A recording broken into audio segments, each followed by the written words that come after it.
How's it going, everybody? I am Preston Johnson. Welcome to Last Word Cheetah, brought to you by Bets TV. As a general philosophy. That's exactly right. You're a fish. Qwan, by the way, my producer, Qwan Young, doing a good job. He'll be taking the calls. How you doing today, bud? Hey, man, how are you? We appreciate you guys tuning in.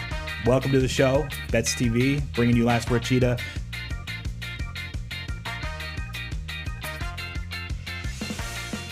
How's it going, everybody? Welcome to another edition of Last Word Cheetah here in the Bets TV studios in Southern California. I am Preston Johnson, your host, alongside Qwan Young, co-host and producer, hanging out over there, trying to place bets with me on who is going to be the first caller of the show.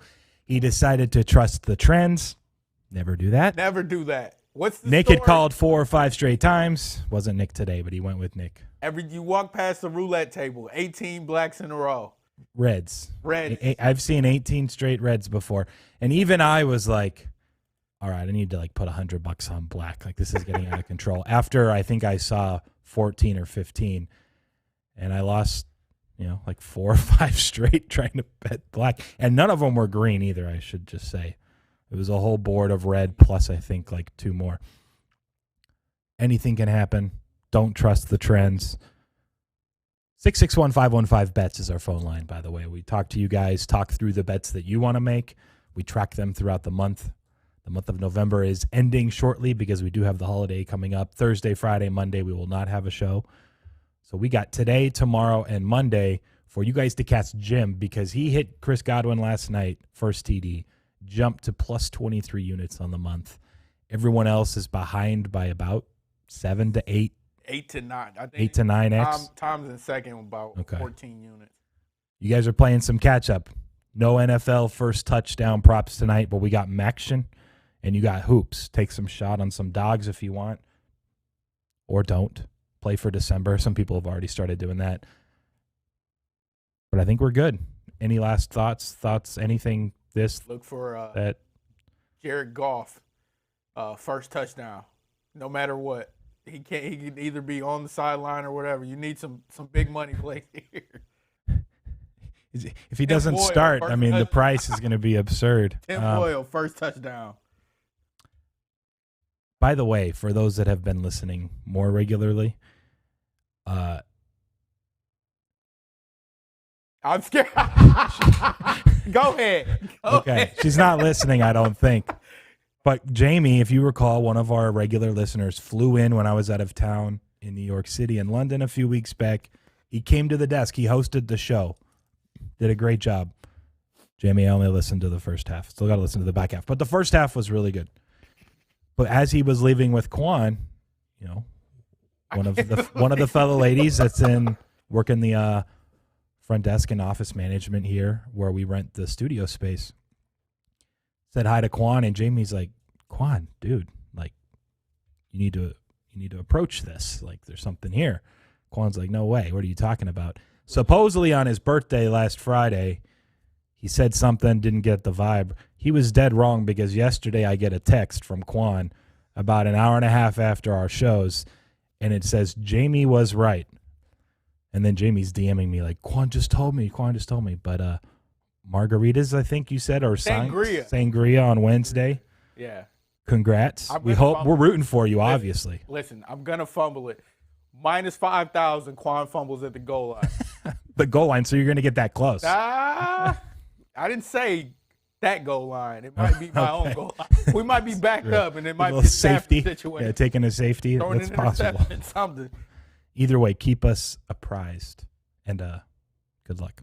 I think it might be tomorrow. Then you got the Thanksgiving break weekend. You're leaving town. We'll reassess things next week, but at least look promising. And shout out to Jamie for setting this up after you guys have kids. It's going to be a pretty big There's story. no way I can go 0-365. There's a way. Yeah. But remember, don't trust the trends. All right, who's up first? Was it John? We got John. Cool. Go ahead and put him through. John, what's up, man? How are you doing today? Good, Preston. How are you? I'm great. Thank you. I believe we got our phone lines working smoothly again yesterday. Funky, but I hear you loud and clear. No static. Whenever you're ready, hit us with your favorite bet today that you want to lock in. Well, obviously we got to go for a big long shot. So I'm looking at hockey. And one of my favorite trends is going tonight, a team off a successful road trip coming home for the first game, and that's Calgary. So I'm looking to play the under there, and obviously I'm going to go an alternate line. Okay. So I know DraftKings has them. Yeah, let me go ahead and pull that up right now. Yeah, pull that up. Calgary's the best defensive team in the league, playing against the 30th worst offense in the Blackhawks. So looking to play under here. Both teams are coming off shutout wins, actually. So that's just interesting. What's the angle in general? Teams off of an X amount of game road trip coming home, they go under X amount of time? It's not just the under either. You can actually play against them sometimes. It depends. I try to handicap the game, but they tend to score. I mean, it's like 20 years of data points. So it's one that a lot of hockey bettors play. All right, so I'm going to give you two options. I'm not sure how far behind you are. Qwan, do you know where John is at relative to Jim, who's plus 23x? All right, Quan's going to look it up. Under 3.5 goals is plus 340, but under 2.5 is 11-1.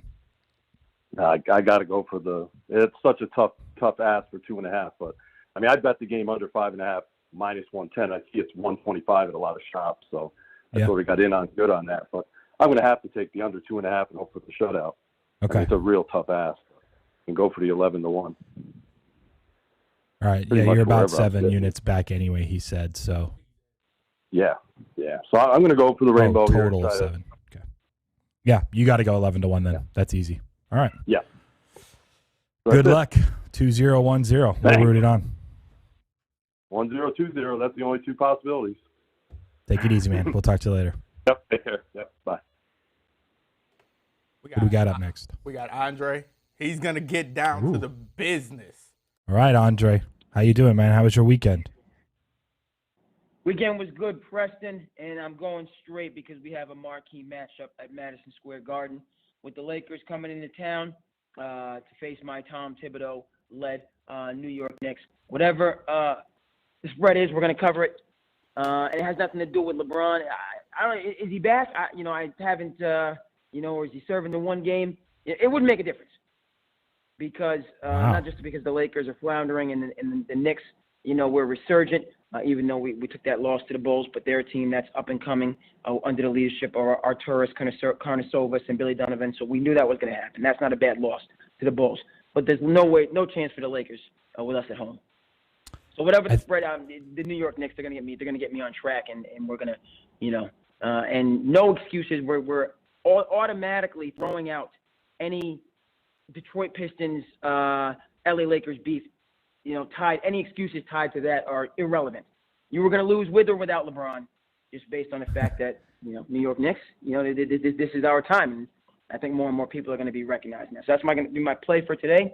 Let me go ahead and say, definitely going to be calling tomorrow, but you guys got to take a break, out there on the left coast for the Turkey Day, but I got to get my football information before because there's a lot of football games on Thursday. So I'll definitely be tuned in tomorrow. I'm a little bit upset that I wasn't the first caller.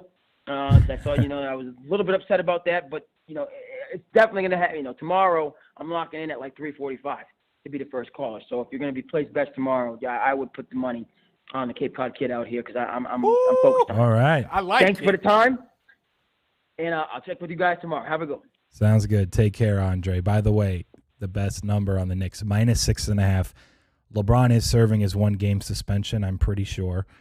Anthony Davis is also questionable. The line's moved up from like 4.5, 3.5 even earlier overnight. So now 6.5, 7 is the market number. Can Russell Westbrook carry the Lakers? A pretty bad and not very deep Lakers squad. I'm not sure. I would stay away now just because he says it doesn't matter the number. He's a Knicks guy, like rooting him on. But it's kind of gotten away. If you bet the -4, you're looking good, especially if AD's out. Go ahead. Did you see that punch by LeBron? Yeah. Man. You want to step in front of that? No. Listen, that was like, I understand if he would have like rumbled with him immediately after, like completely understandable. Stu, that was one of those ultimate overreactions. I don't really want to do it, but that initial punch was crazy. Did you see Gilbert Arenas responding on Instagram? You He did? gonna be out of here. He's like, pack your bags. he's like, Isaiah, hey brother, I'm just gonna be real with you here. Pack all your shit.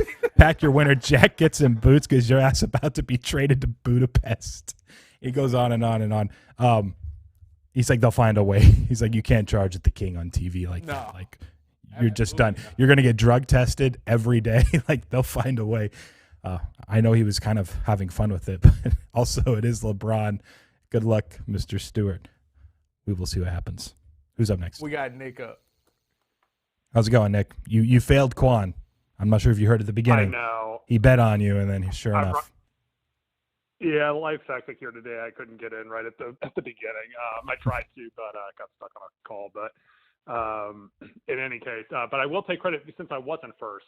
The phone lines are actually working today, so I'll take credit. That's actually probably explains a lot. It's a good point. I'm not going with that. Yeah. Yeah. He was mushing the phone lines, calling in first. Yeah. He said on air, he said something yesterday. It's going to be me again or something tomorrow. Led you astray. I thought Led I me was. astray. His intentions were there, Qwan. My intentions were there. That's not me, Qwan. That's my bad. I apologize about that. But By the way, case, good movement I on would Western normally Michigan tonight in Maction. Up to 6 some spots, mostly 5.5 and 6. Hopefully that pays off we got for ahead you. of that. That was good. Yeah. What do you want to lock in for today? So I've got several college football I would do, but the truth of the matter is the deficit for me is I'm up on the month, but the deficit's pretty big from first. So we're gonna take an alternate route here. This isn't anything super analytical. I'm just going to take UNC Asheville money line against Carolina, and we're just going to take a big shot on this one. Interesting. Let me see what price I can give you on that. Just a minute. Sure. Is there any reasoning outside of you just needed something in that price range, or do you actually like them plus the points? Or I needed something that big, and Carolina has looked very questionable, like in many of their contests so far. Not all of them, but a vast majority. And so, I don't know, like, we're just taking a shot here. But this is nothing like I'm saying, go bet this to anybody. This is just taking a shot. It's actually moved the North Carolina way, I think, up to 23.5, 23, but 17-1 on the money line the other way. I mean, that would give you a shot if they do pull it off. It's, weirder things have happened. Yeah. So, yeah, I mean, the biggest underdog I could even somehow remotely talk myself into on the college football side would be UNLV, but even then, so it's not. I kind of lean that way against the spread, but but that's not even big enough, even if it did somehow hit on the money line. So we tried that before too, I think, and didn't work out very well a couple weeks back. Right. Yeah. Exactly. So, yeah. Let me ask you: Do you have one more minute? What's up? Yeah. Sure. Yeah. What's up? What are your thoughts on Well, I'm going to give it away, actually. What are your thoughts on Kentucky, Louisville, having seen the number now go to Louisville -3? I like the other side. I added it today. I was going to talk about it near the end of the show, and I will. But just curious if you have thoughts on the game, what your number is. I'm kind of surprised. I know Louisville's been hot the last couple weeks, but they haven't beat Kentucky since Lamar. And this is probably the best well-rounded Stoops Kentucky team, period. Are people really taxing them for losing to, Georgia, Tennessee, and Bama or something for 3 straight weeks a while back? I have to take the 3 now in Kentucky. I'm curious where your number's at. Yeah, my number's right. I'm actually right at. Let me pull it up. It's 3 or 3.5. Let me see. It's 3.5 actually. I know you were a little bit lower on Louisville to kind of start the year. I was more on market with Louisville. I'm right at 3.5 personally. I guess I've just kind of leaned a little bit more on the Louisville side of things, but that's just where my number's at. I think 3.5 is all fair. So, but that's just kind of where I'm at. But I do think you make a good point though, that it's like, Kentucky's lost several in a row here, but I mean, other than the New Mexico State game, but it's like, look at who they've played. They're like top notch, and obviously Kentucky actually has a passing offense this year for the first time in God knows how long. So, it is kind of a nice little spot to potentially buy low on Kentucky, though. I think from that side, you're it makes sense for what you're saying. Yeah, I just have them a better team on a neutral, and if I were to just take a basket of Louisville's last 2 or 3 games, sure, they've just been running it up, but. And I said Alabama, I was wrong. They lost at Mississippi State. They lost at Georgia. And then they lost by 3 to Tennessee at home. I don't know. I think the UK sentiment, too low. So I like them plus the 3. Anyway, thanks, Nick, for sticking around. Yeah. We'll talk to you later on, man. Good luck tonight. Yeah, no problem. See ya. Cool. Sounds good, man. See ya. Next, who do we got? We got Hayden in Dallas. Hey, how's it going, man? How you doing? Yo, what's up? Today, not starting too hot in college basketball, but a couple baskets go our way later. Everyone's taking a couple long shots, I guess.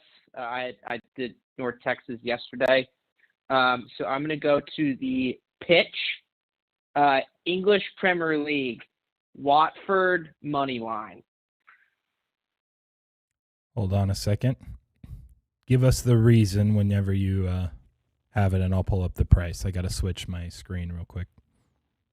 Yeah, so Watford, I do support them, but I'm going to give it some unbiased narratives. Watford has played awful on the road. They are on the road here. But Leicester is coming off a draw against kind of an inferior opponent in their cup play. They got bombarded by Chelsea last week, even though Chelsea's really good. But Watford beat Manchester United, biggest win in a long, long time there. 4-1, if I recall, right? Coach, and the Man U manager got fired? Yeah. Yeah, their manager got fired because they lost to the biggest club in the world. You really hate to see it. But there is a little concern. Sarr, which is Watford's probably second best player now because Emmanuel Dennis has been a beast. He has the second most goals and assists in the Premier League behind Mo Salah. People probably don't know that. He's been so good. But the new coach, Claudio Ranieri, it is his first time back to Leicester. He won the Premier League with Leicester, and he is the coach of Watford, and he's going to Leicester, and he is going to pull out the win. The revenge game, yes, 100%.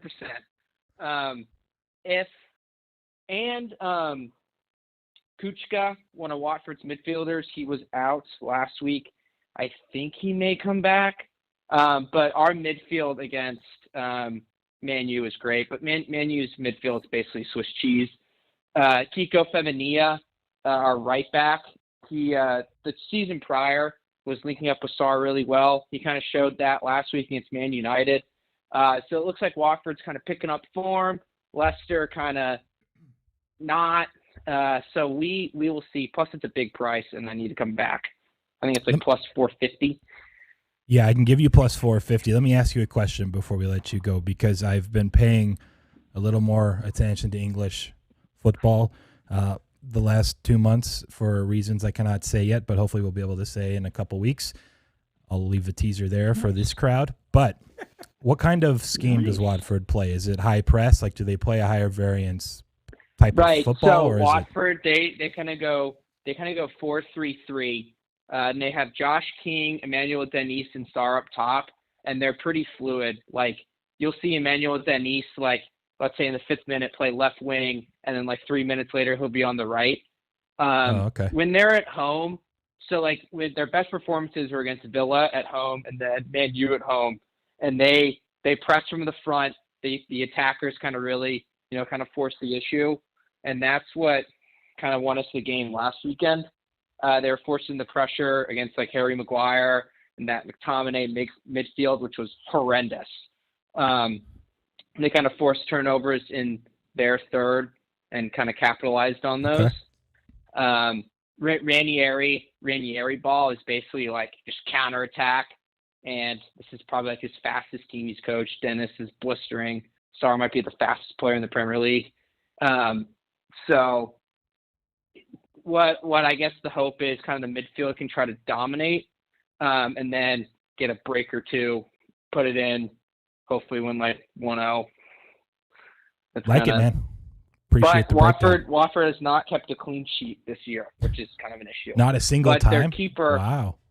Not a single time, no. We're like 40% into the season or something, right? Maybe a little over a third, yeah. Yeah, I think so. But not a single clean sheet.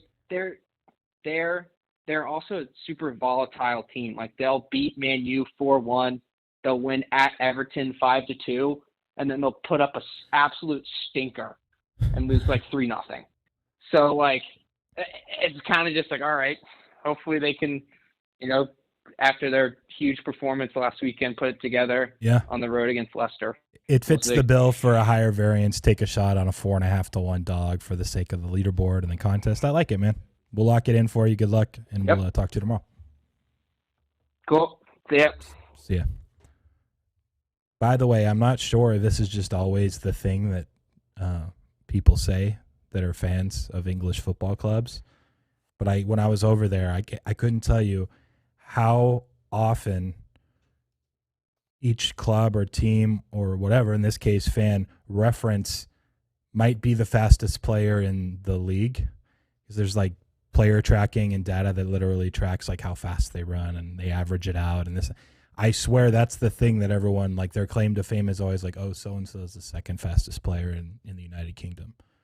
This guy might be the fastest player in the Premier League. I've heard that 4 different times from 4 different clubs, about 4 different people now in the recent weeks. I think everyone's lying. I've just decided that we need to take this into account for our other project, that we may not have the fastest player in the EFL or the Premier League. Everyone's saying that now, and they probably have some way to fabricate the tracking to like, oh yeah, he's the fastest in this like one part of the pitch. Like, I'm learning something. Thank you. That was informative. Who's up next? We got Christian. Christian, I think you lost by a point last night on the over. Am I mistaken? Was it the Houston play that you used? No, you're right. It was it was by a point. I didn't follow it. Was it close down the stretch? Did you have a shot at all, or was it kind of just one of those that never was on pace? It was weird. It was one of those games where it was like it was horrible the whole time, but yet for some reason it just kept on creeping. Like, I don't know. It was like it didn't, when it looked like it was out of reach. It looked like it was about to come up, and then honestly, it was just I was just one free throw away. It was right there, but and the thing is, I'm watching. I should have known this. I'm looking at watching this Butler Texas A&M game. Butler's the worst team in the Big East by far. Really, you think so? Oh yeah. I mean, I went back and looked at their schedule. They've only had one. They had one game against Central Arkansas where they scored 80 points, but they're generally around like they can barely crack 50 in some of their games. Yesterday, they didn't even do that. They may not even do it this game with Texas A&M. So, and I should have seen it coming because I found out that Houston and Butler, they're both like top. They're both like in the last 300, like 350, 330s and pace. Yeah. So, I mean, that's generally their MO. I will say this. I have a couple of teams lower than Butler. Maybe I need to adjust Butler down some. Seton Hall and Xavier, for sure, I'm looking on. I think, yeah, I'm going to have to dig a little. But maybe I'm too high on Butler. It's an interesting assessment. Yeah. I mean, Xavier, I feel like when I've seen them play and Seton Hall. I mean, Seton Hall gave Ohio State a game, even though they did. I mean, I can't say they're that good, but I don't know. Like, I feel like those teams are actually giving them games, whereas Butler, I mean, they got smoked by Michigan State. They never had a chance against Houston, and I mean, I don't see them winning this Texas A&M game. There's 2 minutes left. They're down by 6, but I don't see them winning it. They're just so bad. But, what do you want to look at for today? So I'm going to go to the ACC. I'm going to take Virginia.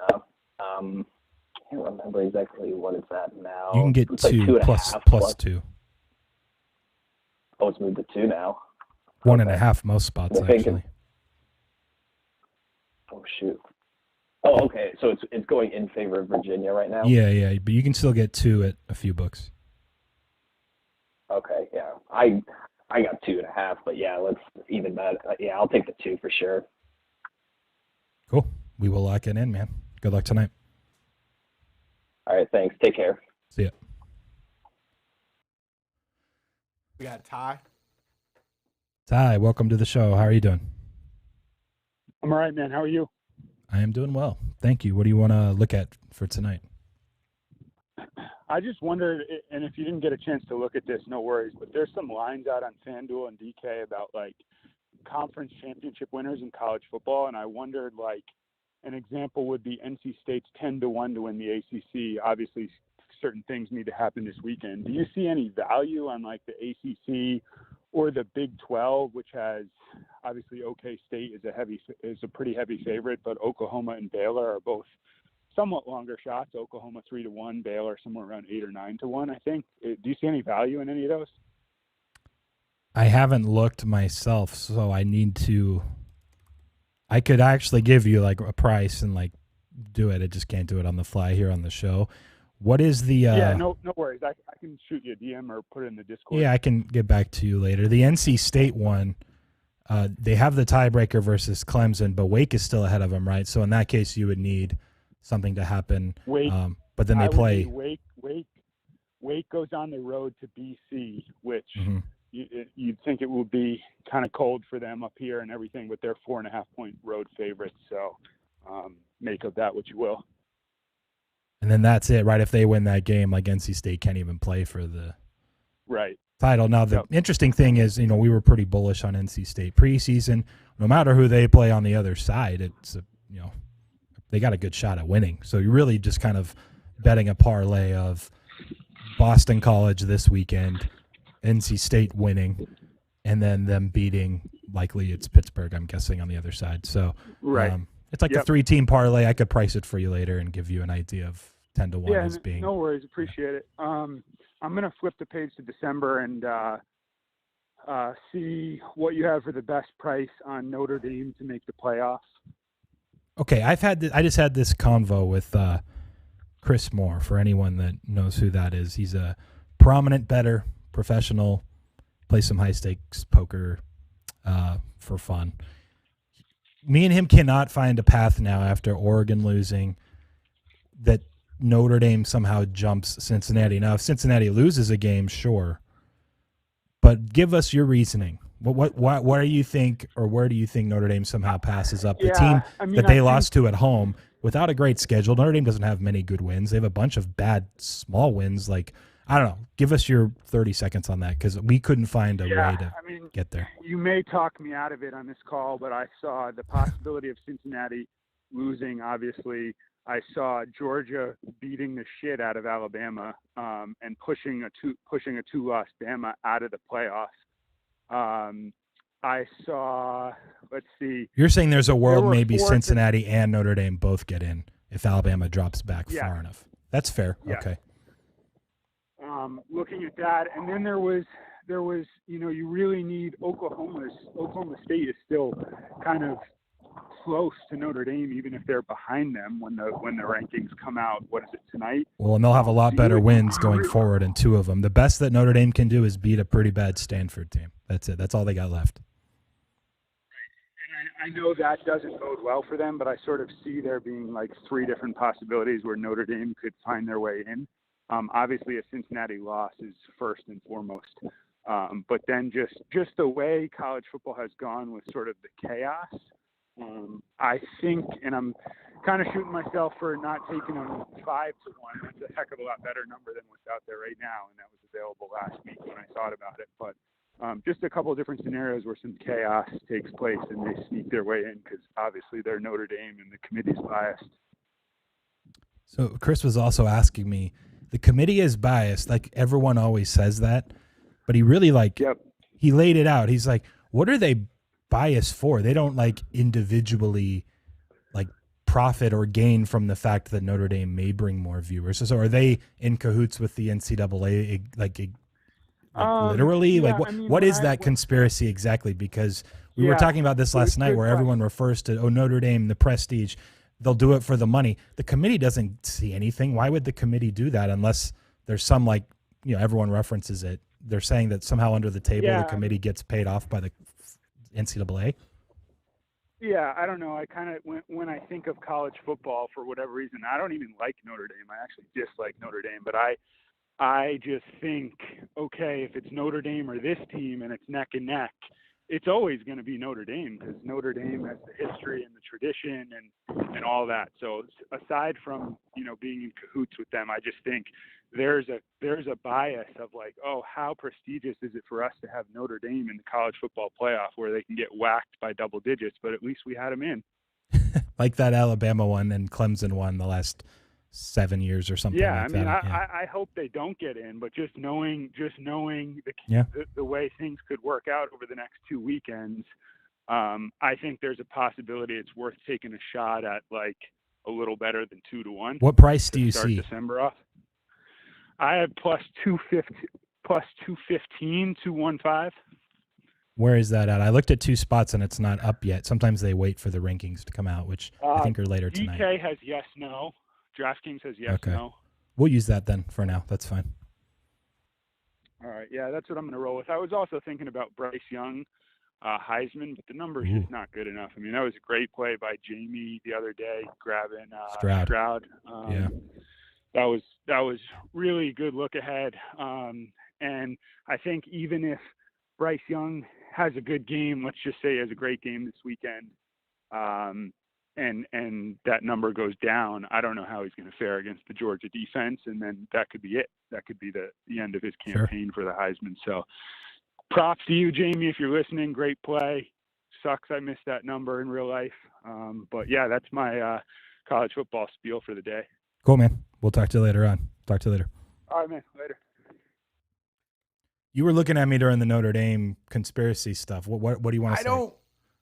It's not 1992. I don't think Notre Dame has that prestige level anymore. I think the committee, if anything, would benefit from somebody that could actually give an entertaining playoff game to like Bama or something. I don't think it's Notre Dame, and I think when they played Alabama and they got smoked, I think it was the Manti Te'o. Mm-hmm. They the deserved girlfriend. to be there. They just were outmatched. And then the Clemson one, like there's no bias that I would think there is towards Notre Dame. I'm more or less with you. I will say this, if you're asking which program gets more viewers for potentially 2 games if they win the first round game and then play in the championship, it's Notre Dame versus Cincinnati. Yeah. How many more travel out to the city the game is being played in? It's Notre Dame versus Cincinnati. So that all makes sense. I'll say this, though. I'm actually really rooting, despite the 8-1 Georgia bet from before the year. I want Bama to beat Georgia in the SEC title game. Bama jumps to number 1, and Cincinnati gets to play Bama in the first round because Cincinnati is going to get smoked by Georgia. Bama, I think they have a, not only just from an actual win probability perspective, they have a better chance versus Bama, but I think X's and O's wise, they can actually score on the Bama defense, and you have to be able to do that. And then defensively, they can at least slow down Bryce Young. Georgia defensively, I don't know where Cincinnati gets enough points. It's just probably it. So I'm hoping just so we can get a team like Cincinnati in. Everyone's like, ooh, let's see how they do.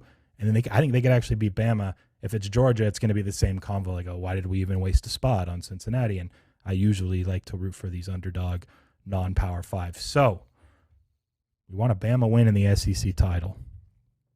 Georgia's still in the mix. They beat off Ohio State or whoever it may be, and Cincy gets a shot against Bama. Anyways, who's up next?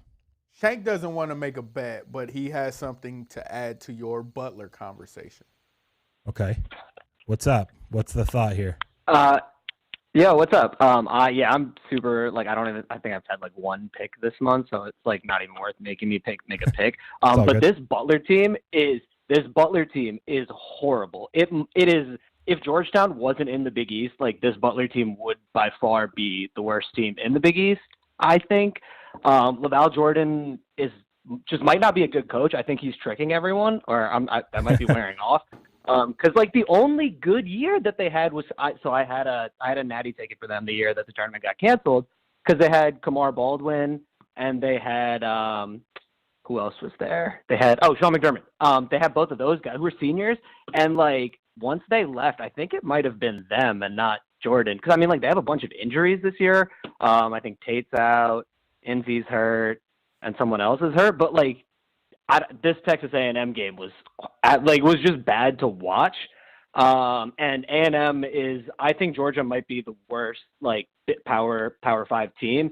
A&M's going to give them a run for their money in the bottom of the SEC because they just go with spurts without scoring. And if you can't beat this A&M team, like, I guess they should just be happy that Georgetown's in the Big East because they're horrible. And I think it's LaVell Jordan's last year.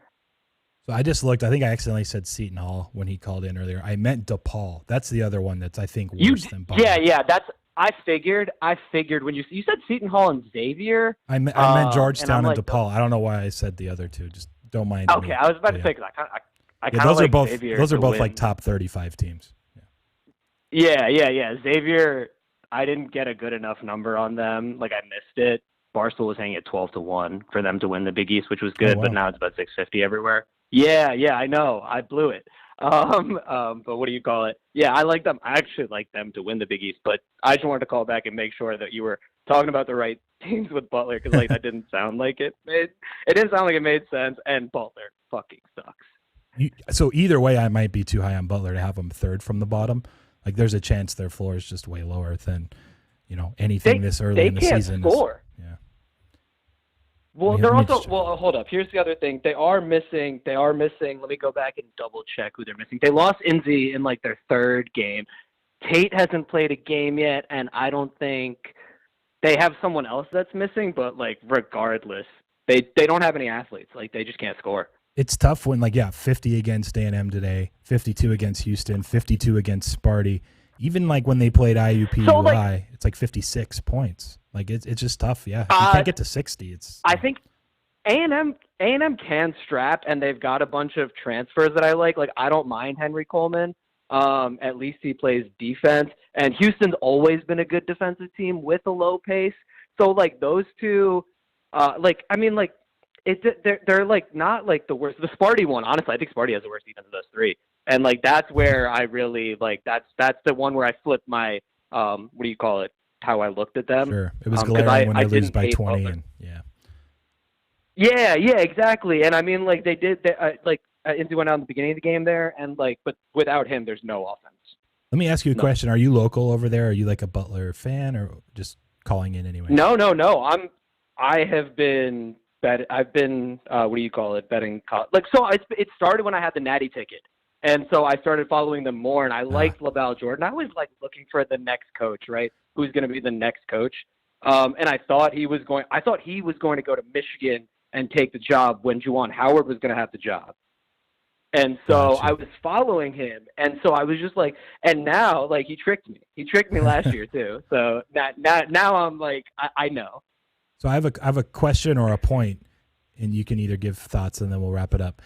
Was this kind of not only the move to the Big East anyways, but was this kind of inevitable for the Butler basketball program just post Brad Stevens? Like they kind of treaded water, but slowly have just been declining, and now they're just kind of hitting where they were destined to go because like Brad Stevens just did kind of the unthinkable for a program to get them to that level. I don't know because like if you look, I mean they had Holtman after that, so like they have had coaches. And yeah, but like you're saying now, they don't have the players. They don't have the athletes. Right. Which has generally been the case for Butler. And, Stevens was like able to turn the program around anyway, and then which led to actual players. And then maybe some players stuck around for the 5 to 8 years since. But now it's just kind of trickling back to where they were, I guess. Yeah, I mean, like you're probably right. And they're fifth on the pecking order in Indiana for schools, right? Yeah. Especially with Purdue's coming up. Indiana's better than them. I'd rather go to Notre Dame. And then I mean, like you're losing to Cincinnati and Xavier now too around there too, because like those programs are coming up. Like you're probably right that this is probably it for them. They're just not getting.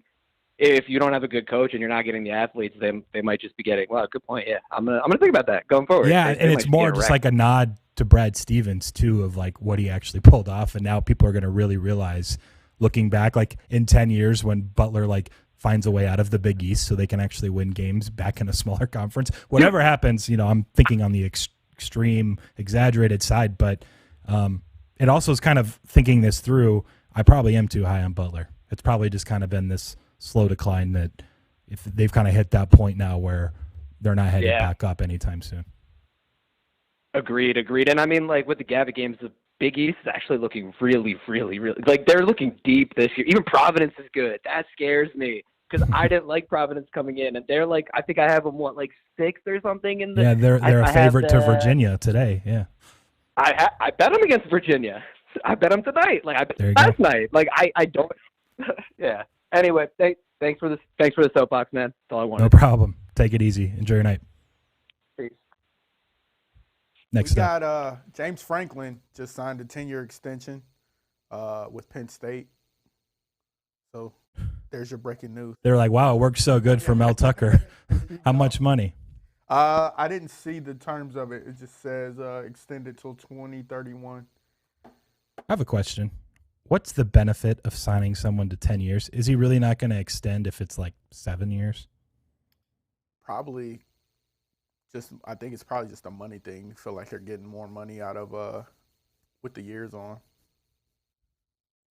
I'm going to try to find out if there's a number here. They're probably smart and not letting it get out that it's $100 million for a guy that didn't win last year, didn't win at Colorado, has one like mini run as against bad teams like Sparty did and got super lucky against Michigan. I think they were outgained by 300 yards and everyone's like, $100 million. There you go. Easy as pie. Lose by 50 to Ohio State. Good luck. Who's next? We got Tom Davis up. Tom, how you doing, man? All right, buddy. Back yourself. I'm doing well. Thank you. What are you looking at for today to roll a bet into? Oh, you got to go with wide receiver 2 for the Cowboys. Gallup, first TD. Tom's still trying to win. Let me pull up a price. Excuse me. He is trying to win. He's about 8 units back now, I believe, is what Qwan said after the Chris Godwin play hit for Jim last night. I'm going to pull up a price real quick. Is he receiver 2 this weekend, or is he receiver 1? I guess that's the question. He might be receiver 1 if the protocol about the concussion with Lamb holds up. You want anytime TD or first TD? First. Okay, 10-1. Does that sound right? Gotta get it there. All right, man. We will lock you in. We'll talk to you later on. Gotta shoot low because they You ride do. Shetland ponies. See you later, Tom. All right, buddy. It's not a bad handicap in general. I mean, CeeDee Lamb, short week, probably. I mean, I don't know concussion protocol exacts, but I would say he's more likely to sit and rest than play a Thanksgiving game. No Amari Cooper potentially anyway, too. So you got Gallup and Cedric Wilson, a couple other tight ends. Like, I don't know. It's not bad. It's worth a shot. I don't mind it. Who's up? Jamie. Jamie, how's it going, man? What's up? I'm glad that Qwan was wrong. Now we've got something to look forward to. We do. All of us. The real sweat this week is how Qwan ends up Wednesday night. While we're all eating turkey, we're going to be thinking about. Never mind. Let's just move on. Qwan, keep us posted. That's the point. And Jamie, hopefully he's don't thanking trust the you, trends, Qwan. inviting Fuck you to those the trends. wedding. Yeah. You're getting ahead of yourself there, buddy. I mean, here's the thing. I'm just glad I haven't lost it. He was making me question myself. I was like, He's like, man, my read was so bad. Oh, Good point. All right, what do you want to lock in for today? Well, we're going to keep it in December. So, and funny enough, this is what I was going with anyways, but you guys kind of covered it. I actually like Wake to win the ACC. Plus 275 is the best I saw. So they're minus 200 this weekend. A little bit better if you shop around, but roughly minus 200. And then I think they'll be about a 7-point, if they win this weekend, it'd be about a 7-point dog to Pitt. That's kind of what I make it. So then say they're plus 200, like plus 250. Ooh, that's high. I bet. Yeah. This makes you like the bet better, but I would have guessed that I'm going to look it up now. I wouldn't have. Is it a home game for Pitt? It wouldn't be, would it? No, it's ACC championship, so it'll be in Charlotte. So it'd be on a neutral. Let me double check. I was I'm guessing being they're generous not in how I was breaking it down. 7 was my worst case scenario. I'm trying to make sure I liked it enough. Also, just trying to find something that's reasonable for December here. And I saw it's like 230, 250, but then I found 275. So it's like, that feels reasonable. But also, I think that they have a pretty good shot against Pitt because Pitt has struggled with teams that can score with them. Yeah, even like the And Virginia Wake can game. certainly do that. Yeah. So I was just I was looking at all the conference championship futures and seeing which ones I thought might have some value. Actually, Ty, if he's listening, if he wanted to take a flyer on an ACC team, I would take Clemson because I know it takes more for them to get in, but if Clemson finds a way through the mess this weekend to make the ACC title game, they're like 10-1, and I think they'd be, 3-point dogs to Pitt, if not less than that. Like, Clemson's playing really well right now. If you want to take a flyer, that's the one, but I don't think that they're going to get the chaos they need, which is why I'm going with Wake here.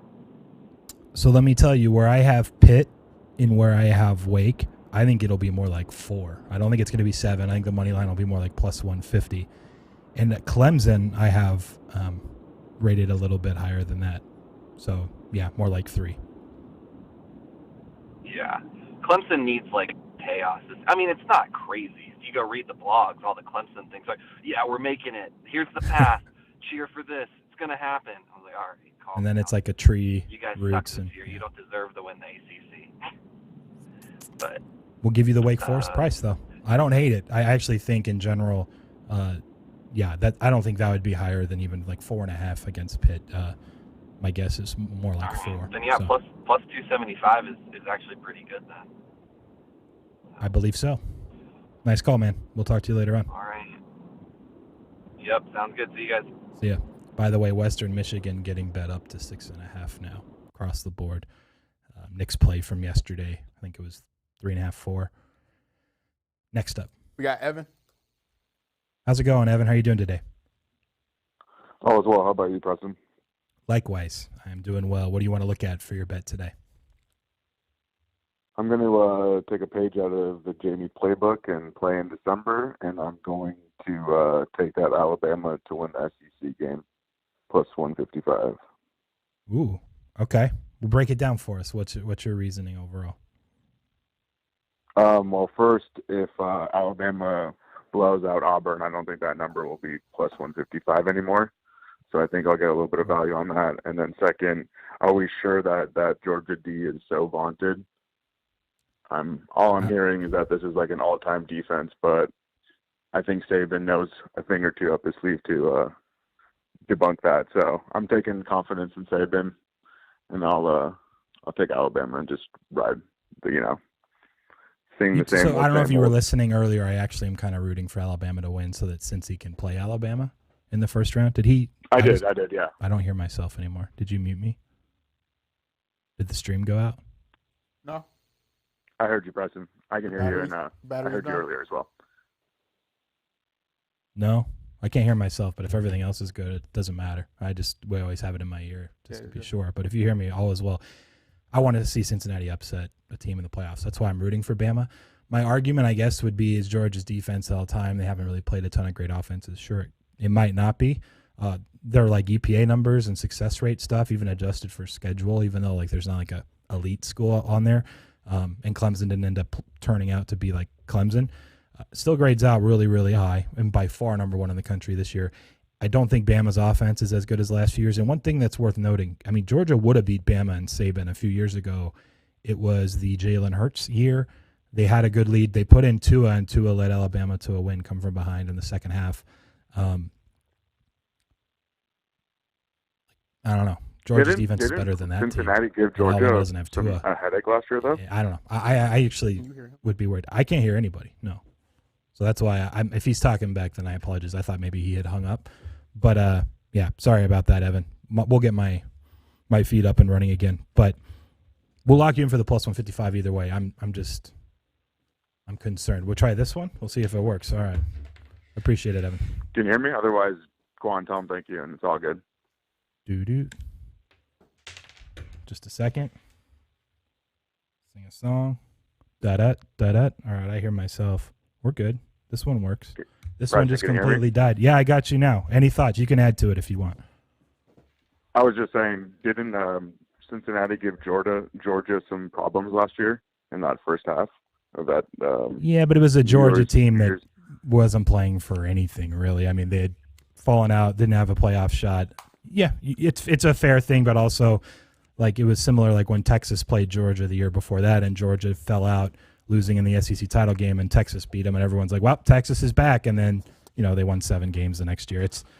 I will say this, from a narrative point of view, from someone that's, like, super analytical, the bowl game stuff is pretty narrative driven. And, like, do they care or not? Which coaches are even staying? Like, that goes a long way. So, it's a fair point, but I also, Georgia won the game anyway, and they didn't even really care. So I think that's maybe even, you could argue the other side, I guess. And last point, is the quarterback for Georgia healthy, or is there still? He is, using, but Bennett's Benson just Bennett? been so good. They've been rolling with him. Okay, thanks. Yeah, I feel like Saban knows can stop Stenson, so I feel confident even more. I will say this. I think it's interesting, and I'll let you go. The ceiling is higher for Georgia with JT Daniels at QB, even with his injury and back and forth this year. But Georgia is so good defensively, they need a higher floor. So they've just been rolling with Bennett, which I actually agree with. But maybe against Bama, it's not the right. It actually helps your case. I think you're right about that. Anyways, we'll let you go, man. Take it easy. Appreciate the call. Thanks, Preston. Have a great guys. See ya. Take care. Sorry about that. Is that one working now? Do you switch batteries? Yeah. Yeah, the batteries must have just been dead. I think so. I switched them out before the show, though. It's not my fault. Who's next? It's not your fault either. Yeah, I'm out of breath from doing the duck walk. Mike, duck under. Mike says that they can spread out costs with the James Franklin. That's probably why they do it so long, because they can spread out costs. It's $7 million a year plus up to $1 million in Well, of course they can spread out costs. No, are you telling me that? So we'll call it $7 million a year. $70 million is the number. He wouldn't take 7 years, $50 million, which is actually a little bit more per year. Like, that's what I'm getting at. Like, why do you have to? Why is the number 70? It should just be per year, and you should just be able to tell a coach, "Hey, we have no clue where we're going to be at in a decade." Like, it's so much to tie up into a. Is Franklin really like, nope, sorry, I know someone else that'll give me 10 years, so you guys have to go to 10? Like, they really have, like, no balance or, like, hand there to, I don't know. It's so weird to me. Like, the Mel Tucker one especially. Franklin's been fine, but he's, like, not like Dabo once he got to Clemson or Nick Saban. 10 years? And now when you have to buy him out in 3, you're paying out 7 years of buyout? Good business decisions. I don't know. I just don't get it. We got. I also don't run a, college football athletics program, but that one seems extreme. Anyways, who is next? We got a few more minutes. We got Mike in Jersey. We can actually go a little bit over because I forgot to mention this with the Who Wants to Be Betting Extraordinaire. No Fournette TD last night. We're just going to wait because of the break, and we'll do a day one starting next week when we're back. So we'll wrap up. A couple more callers. Mike is up right now. Yep. All right. What's up, Mike? How you doing? Good. How you doing, Preston? I am doing great. Thank you. What do you want to lock in for today? Yeah, these Thanksgiving games, they stink. They're so bad. That's usually the case. I feel like Qwan's lines are really dragging down the schedule. Oh, yeah, that's it. It's not like they drag down the schedule any other week. By the way, Qwan, did you bet the 3.5 yesterday? Because it's down to 3 everywhere. 3. All the sharps back in your Lions. They see that Bears turmoil and they're going crazy. It's not going to happen. The turmoil exists, but also isn't Dalton better than Fields on average probably still? Yeah. I wouldn't bet the Lions, but the hook's gone, so you lost your chance. All right, Mike, what are you looking at? Are you going to fire something like first TD, or what are you thinking? Yeah, so I do like the Lions at 3.5. I got them at 3.5 yesterday, and then I also took the Bills a little bit earlier this morning.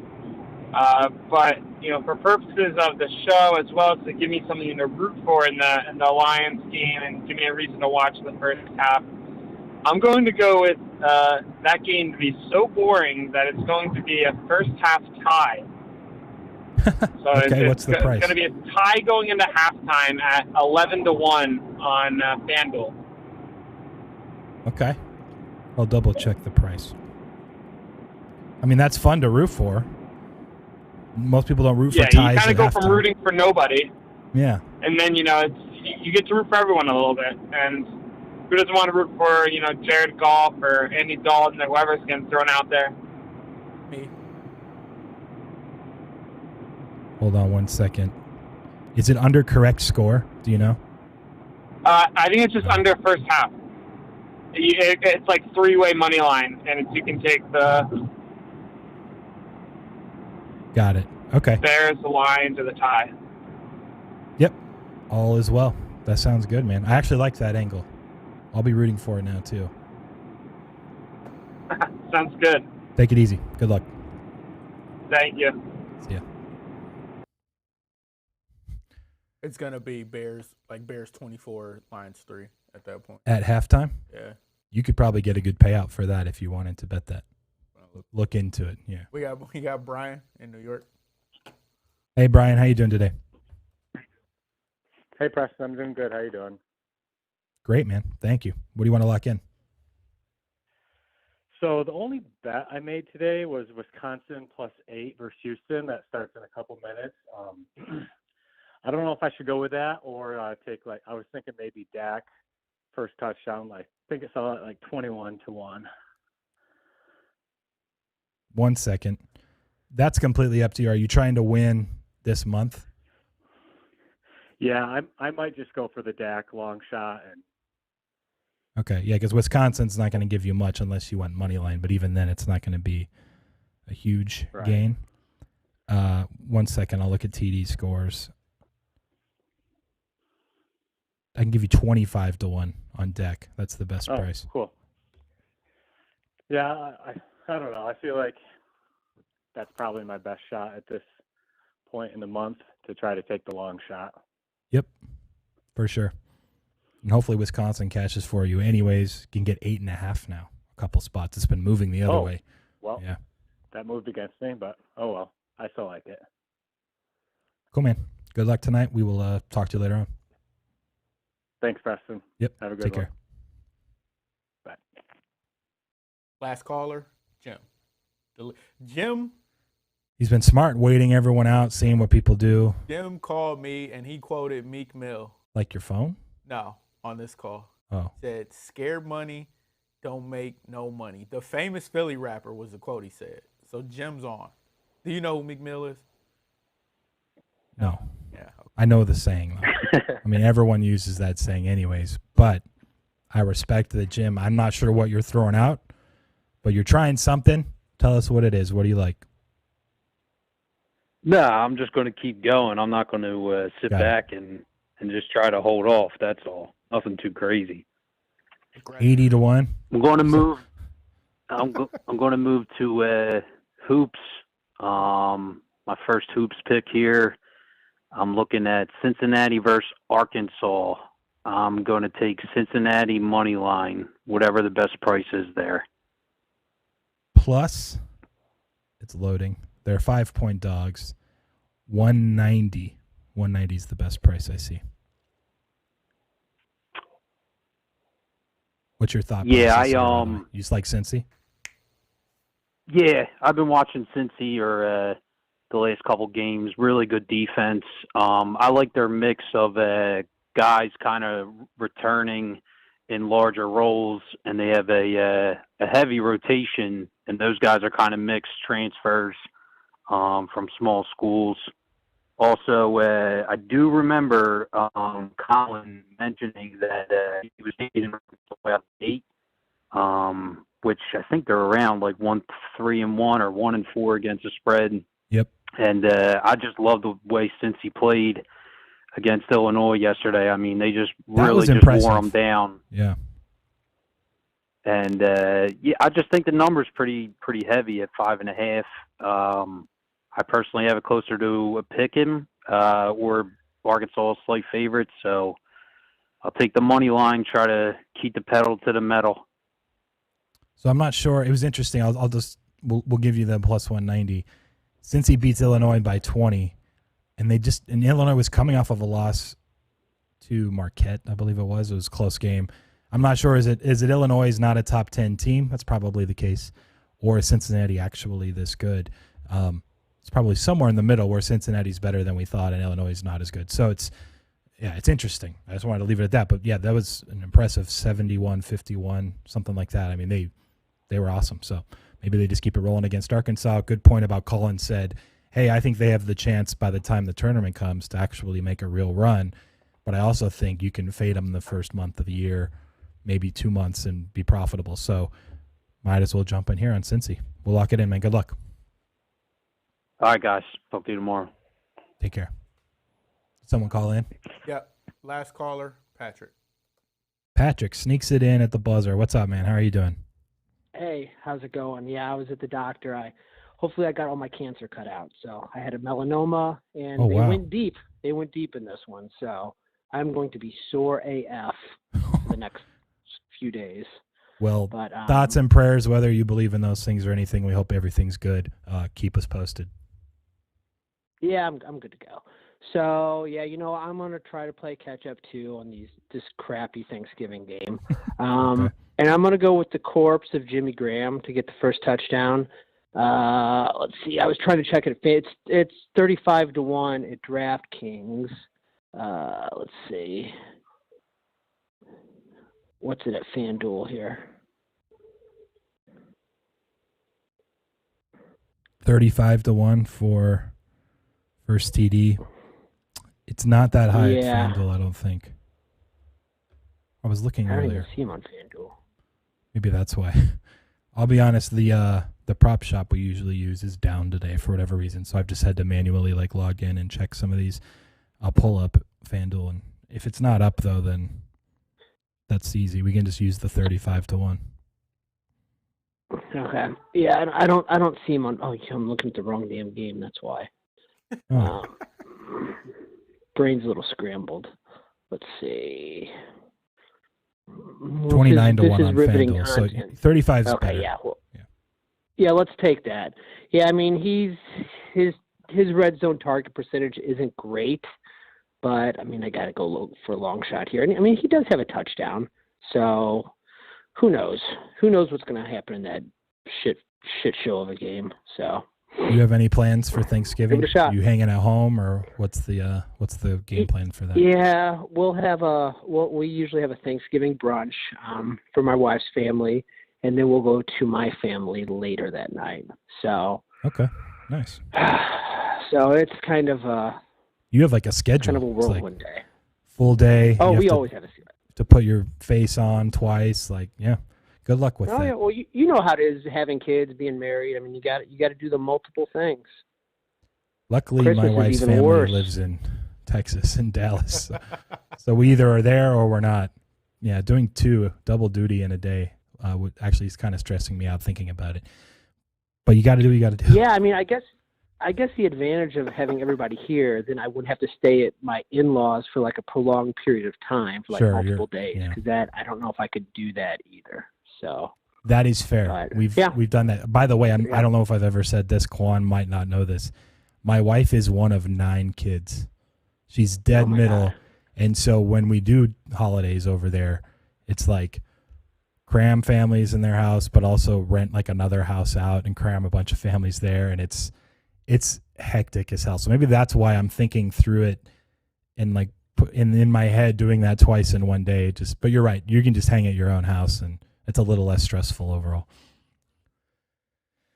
Yeah, that gives me anxiety just thinking about that many people in one house. I couldn't do that. I would have to stay in a hotel somewhere. I couldn't do it. We have done that a couple of times. We just decided like we still love all of you, but we're in a hotel. Thank you. All right, Patrick. Enjoy your holiday. We'll probably talk to you tomorrow too. But take it easy. Yep. For sure. All right, see you. It is an interesting dynamic though. Like, oh, you don't want to stay at your mom and dad's house. It's like, well, no, actually, we don't because there's 30 people in it. And there's only one bathroom upstairs and one shower for 4 families or 5 families. Oh no, it's like a Home Alone thing. Like it's basically yeah. It's like the beginning of episode 1 of Home Alone. Yeah. I'll say the kids love it. So you do it for them. Like they have all these cousins and like they remember it. It's memories. That's part of family life. But so when he said he was doing 2 Thanksgivings in one day, I think I was thinking of it. One of those. Anyways, he's probably in better, leave his own house in the morning, do a brunch. Does your wife watch the show? Or is she in agreement? She won't care. She probably is in agreement. She watches sometimes. Yeah. She's probably not watching though. But it's probably I'll price it like 10-1. Yeah, she's gonna get a text here in a second. Call me. Or By the your way, in-laws are watching the one time in a million. That's true. But they understand. I mean, they know there's like all of these, like literally one of 9, and all but 1 are married. Scratch at 2. So I mean, it's like spouses and kids. Yeah. For 7 of the families, it's wild. We'll wrap it up there. Know who wants to be a betting extraordinaire. We'll start again, so we're not giving people a whole holiday, leave them hanging after day 2, because odds are we'd have a pretty good chunk of people through day 2 anyway.